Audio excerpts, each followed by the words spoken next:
everyone holds themselves to a high standard. We try and make sure that we deliver to our audience a very professional product and one that can influence the industry in the right direction.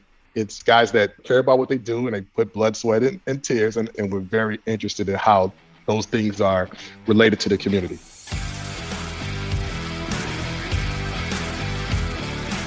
Welcome to the Circuit Magazine, the #1 source of information on protection matters, the industry-leading magazine for all security professionals who want to stay ahead of the game.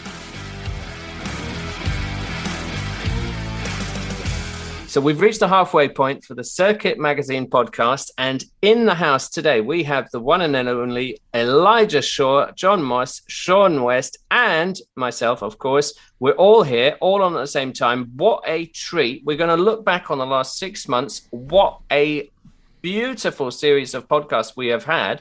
Thank you to you, the guests and the audience, for making it all possible. Let's start off with you, Elijah. Instead of my 3 quick fire questions, let's just pluck out 3 standout episodes for you. Well, first of all, I think the best episodes were the ones I wasn't on, so I don't know how I feel about that. But my top episode, however, was with Joe and Tor, and Joe's a great guy. I was happy to be on that particular episode. He's a fountain of knowledge. He knows how to communicate it really well, and the feedback I got from others in the community.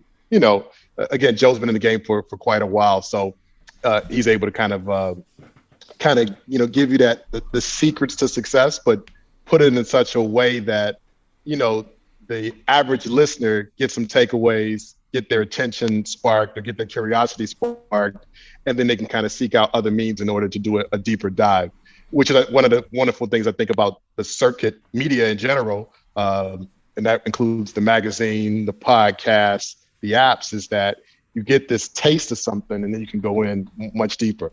And then when we're outside of that, the interview we had with Klaus, and this speaks to our international base. So I wasn't on that, and I've had the opportunity to interact with him over the app, and getting a chance to listen to him. Again, that's subject matter expertise, someone who's in a different part of the world than me, and see how they have common experiences, but then also where those divergences lie, and they can kind of split off, and you just learn something new, and that's something I think is really good. And then here's my next one, and no one's paid me to say this, but we had a podcast that featured Shaun West on it, and having the ability to listen to him talk about himself or some of the things he does, as opposed to ask the questions, I thought was a treat as well. Absolutely, and no one paid you, but I'm sure it'll come your way soon. I do accept Bitcoin, Shaun, so feel free to drop those in. Absolutely. Well, so that's great. But what about you? Give the audience a flavor about how you've grown, developed. What's been going on these last 6 months for you?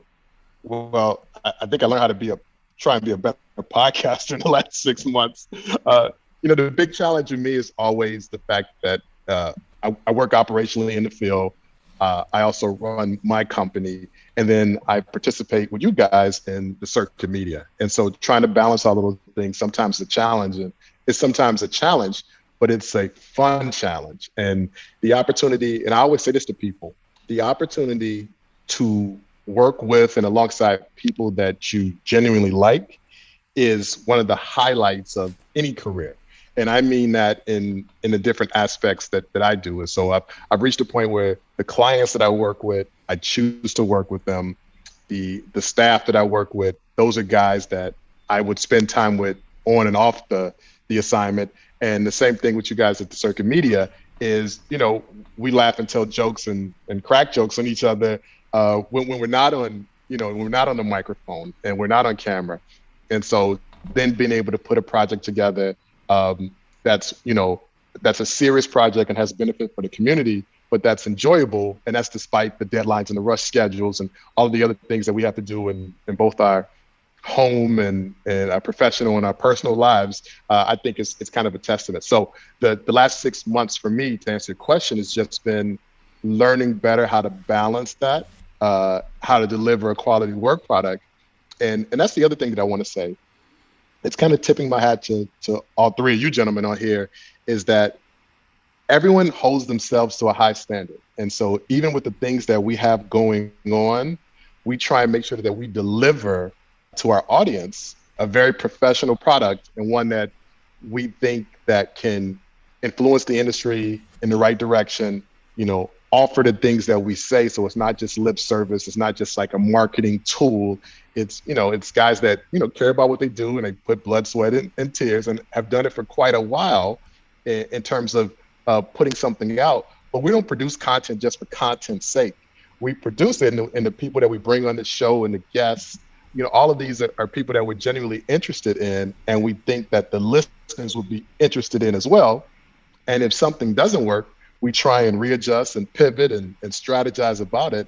And those are wonderful things. It's not just so much of media these days is based off an algorithm, and it's based off of monetizing something and figuring out how you can get a return on the dollar for something versus the love of whatever that or the interest of whatever that topic is. And I think one of the things that I would say, all of us that are involved in this, is that we're very interested in the topics, and we're very interested in how those things are related to the community. I know that was a lot of words, but I just wanted to kind of get that off. Well, it is a labour of love, and absolutely it resonates with me at least. But you now have taken 3 of the favourite episodes away from John and Shaun and myself to celebrate. So let's develop it. John, on top of those fine 3, I think we had Klaus, we had Joe Otero, and we had, of course, the one with Shaun. What's been your favourite, John?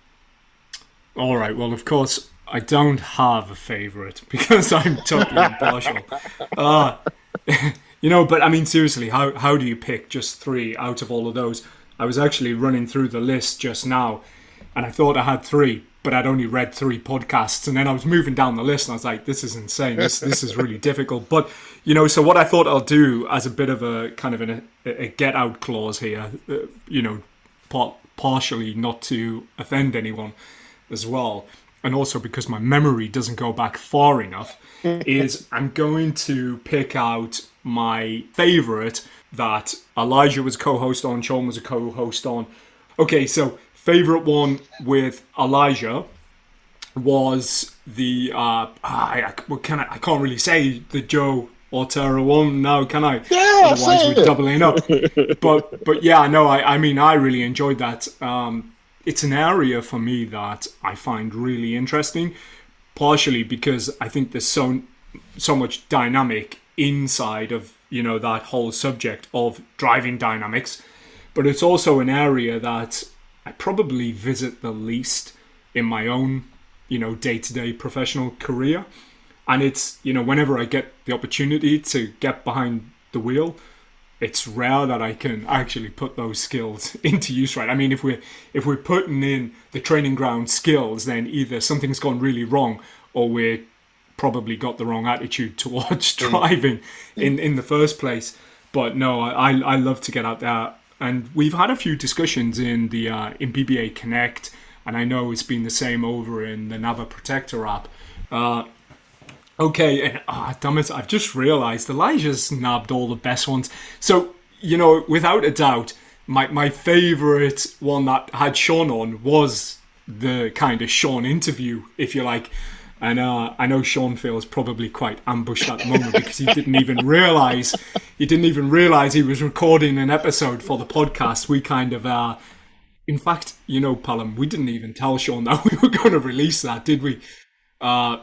No, I wasn't aware. I just see my face pop up. Yeah. It must have been great as you were you're probably driving along in your car and you thought, let's check out the latest episode of the podcast, and, to find out it's you. It's kind of like This Is Your Life, but without Michael Parkinson. But yeah, no, I mean, I really enjoyed that. Obviously, I was there at the event on the day that we extracted that audio from, and it sat really well in that whole larger context as well. But for me, getting those kind of insights, and here's a guy who I've known for I don't know, like maybe 17 years or something, and still learning stuff listening to that. And it makes us realize the value that we have as people, as our peers. And we try to do so much on our own, and we get used to working in this environment of being one up a lot of responsibility on our own shoulders. And then maybe sometimes, this is true of myself anyway, you kind of have to pause and say, can I reach out more? Can I either delegate? Can I ask for help? And that's something that I often have trouble with, because I know that if I can do it, I will do it. And I know the standard and the level that will be done at. But the bigger question is, can I do all of this on my own? And more often than not, when things start piling up, the answer is no. And so you need to be able to reach out.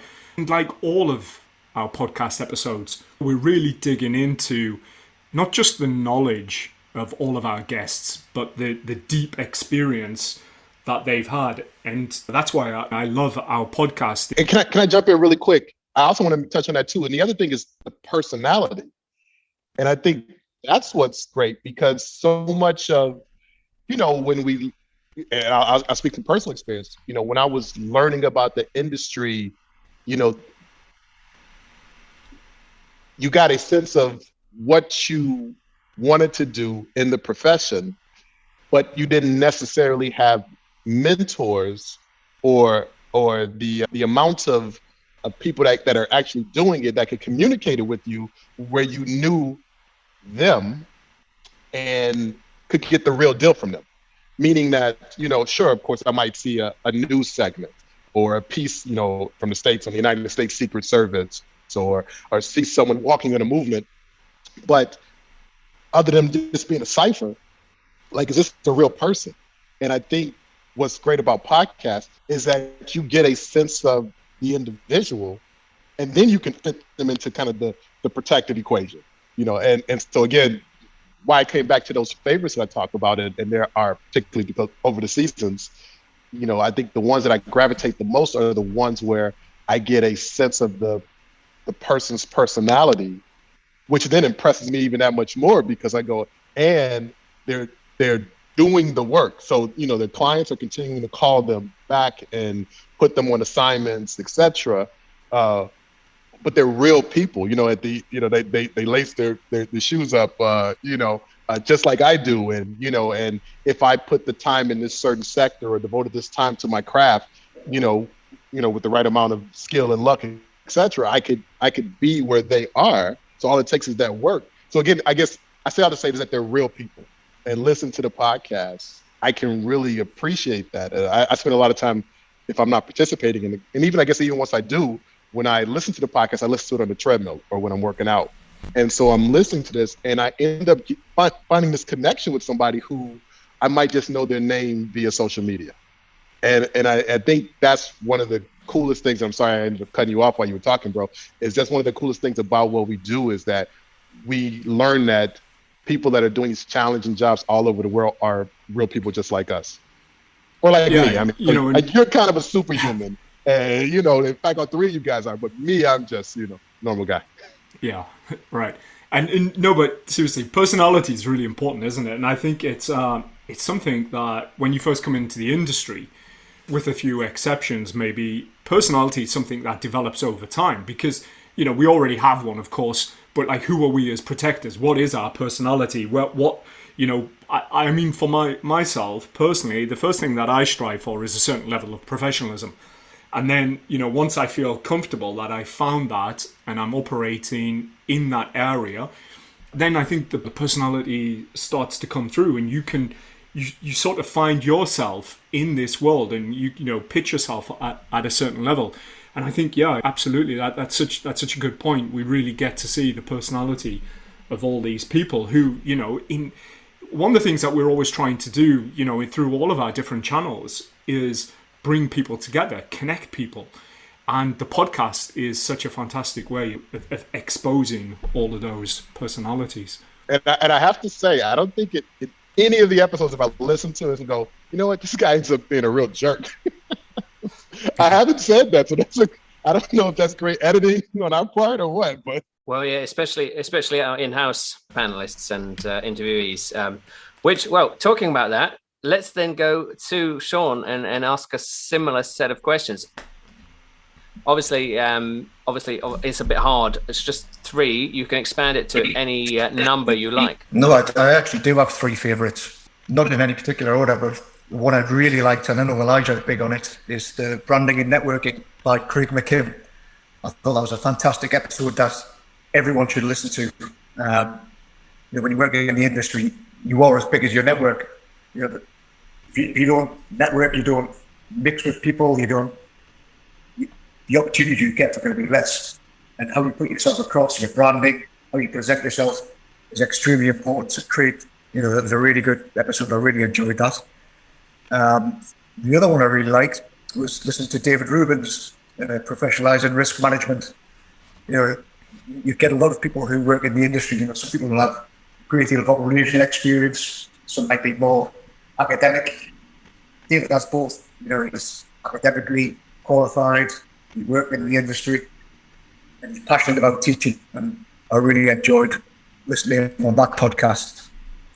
And the third, which I love listening to every time he speaks, being there, got the tin shirt, Ivor Tourette. Oh yeah. Out in your corporate operations.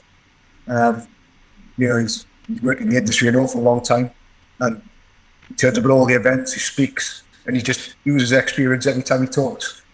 I think any podcast or any talk he goes to, I'm extremely interested in attending for sure. Great guy. Yeah, absolutely. I wanted to leave with that. And what about you, Phelim? Oh, me? Who have you? Yeah. You see, in asking you to come up with 3, I realize how snookered I must make you feel, because when I think about it, I really enjoyed kicking the year off with Mick Coop and fitness, because that's front of mind. That got me going. Of course, Ivor, who wouldn't want that episode? But then I think about some of the, I don't know, controversial topics. We had standardization, which should be a bland topic, but actually, with all the work that James Cameron is doing, I thought that was very timely, and yet it was spicy enough to get the industry talking. Obviously, David Rubin's, thanks to all your help. But Dawn Holmes did a nice segment with us on diversity. Obviously, that's very, very current. But then people like Jermaine Flythe and all of the short circuits that Elijah has been doing. It's really, really quite inspiring, because again, I'm not part of that, right? So I can sit back, listen, and it's like a busman's holiday. I can really enjoy everything that Elijah has come to bear. The problem, I guess, if I was to add more, I would just keep on going, because literally I'm just going up the list. So if you haven't been included by me or our fellow co-hosts, please do not be afraid. We definitely like to include you. And I guess we did bring in some repeat, interviewees this time. And that's testament to how much we need their voice again and again. I know we talked about personal branding with Craig McKim, and that's something that you mentioned, Shaun. But business branding, I think it just takes it that one step further, because there still is that debate about the gray professional. There are still people trying to tell people to have 0 social media presence. But I think we might now agree that as long as it's totally separated from what you're doing, and you do it on your own time, I think that's something to be encouraged. What do you think, John? Yeah, I mean, it's always a tough one, isn't it? And I think myself and Shaun, it's something that we've had to battle with, maybe, or certainly give a lot of consideration to from the early days of when we started the BBA. A lot of what we do here can seem like it goes against the grain, but the fact that we always stop and check in and ask, why are we doing this and who are we doing this for? And is there value in this for those people? And I think so long as you can always answer those questions and know the reasons why you're doing something and that other people are going to benefit from it in the industry, then I think that's how I assess, how I dip my toe in and assess the temperature. As for the bigger picture of putting yourself out there, I think we know how to balance this. It's assessing as you go, just remaining aware.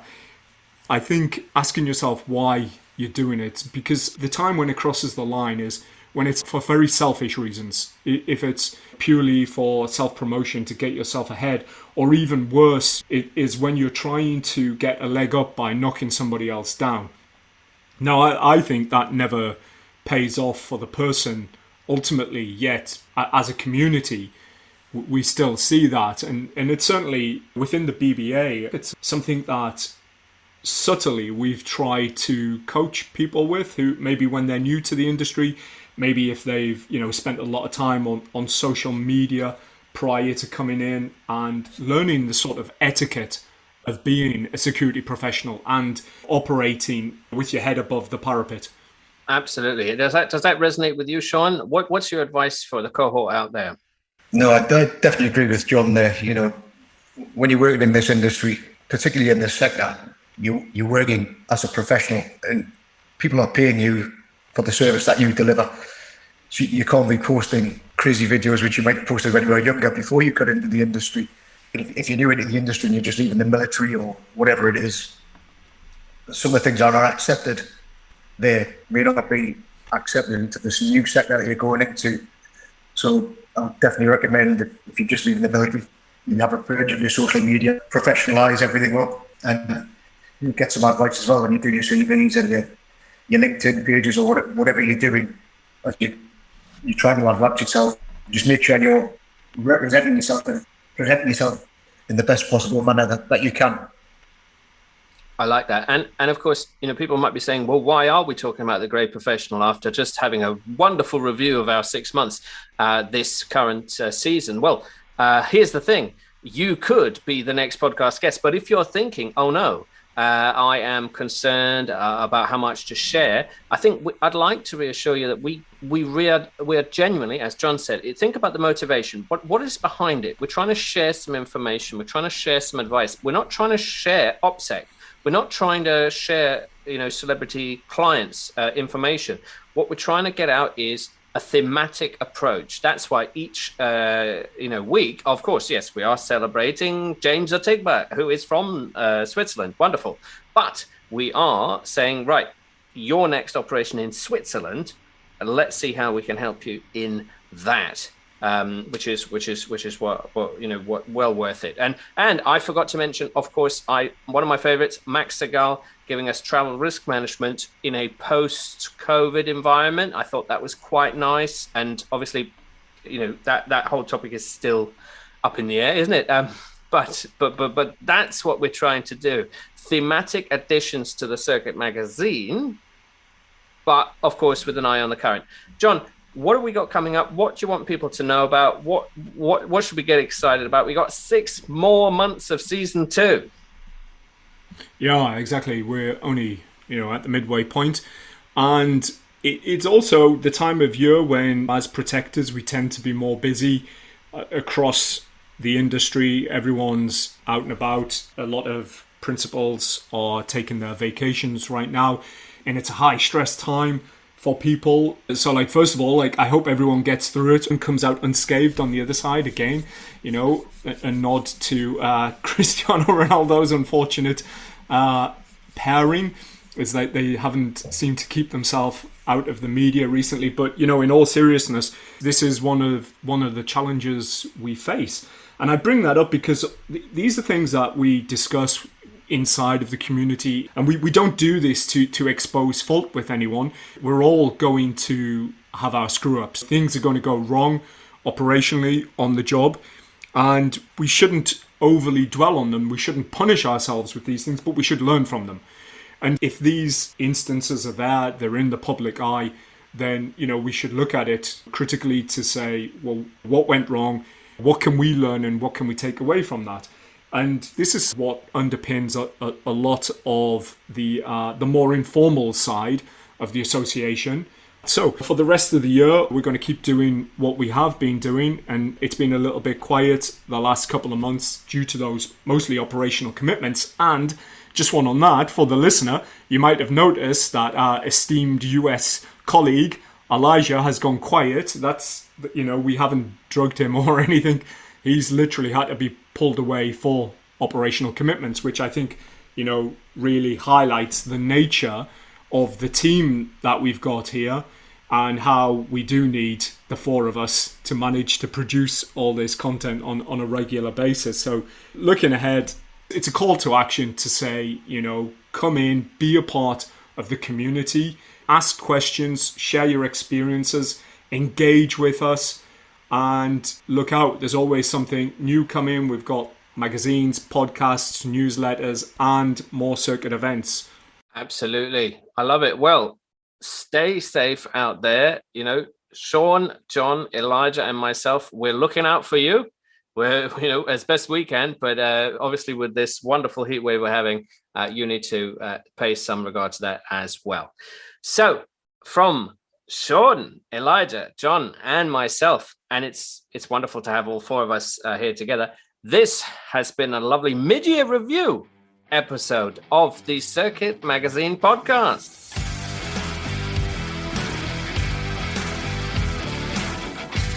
You have been listening to the Circuit Magazine podcast. Be sure to subscribe and be sure to not miss an episode.